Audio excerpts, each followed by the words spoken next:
Findaway presents The Phantom of the Opera, written by Gaston Leroux, narrated by Barrett Whitener. Introduction, in which the author of this singular work informs the reader how he acquired the certainty that the opera ghost really existed. The opera ghost really existed. He was not, as was long believed, a creature of the imagination of the artists, the superstition of the managers, or the absurd and impressionable brains of the young ladies of the ballet, their mothers,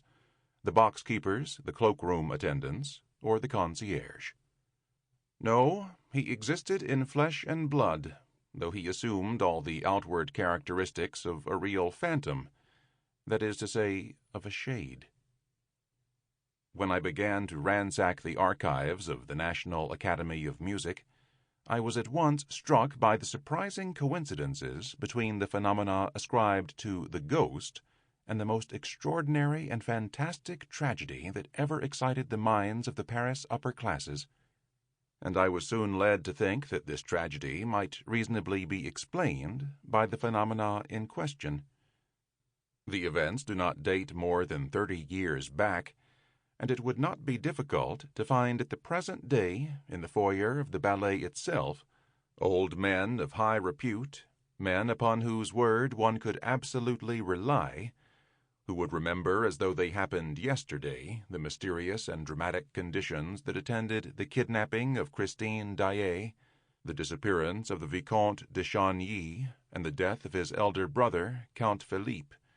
whose body was found on the bank of the lake that exists in the lower cellars of the opera on the Rue Scribe side. But none of these witnesses had until that day thought that there was any reason for connecting the more or less legendary figure of the opera ghost with that terrible story. The truth was slow to enter my mind, puzzled by an inquiry that at every moment was complicated by events which, at first sight, might be looked upon as superhuman, and more than once I was within an ace of abandoning a task in which I was exhausting myself in the hopeless pursuit of a vain image. At last I received the proof that my presentiments had not deceived me, and I was rewarded for all my efforts on the day when I acquired the certainty that the opera ghost was more than a mere shade. On that day I had spent long hours over The Memoirs of a Manager, the light and frivolous work of the over-skeptical Montmarchand, who during his... Sample complete. Ready to continue?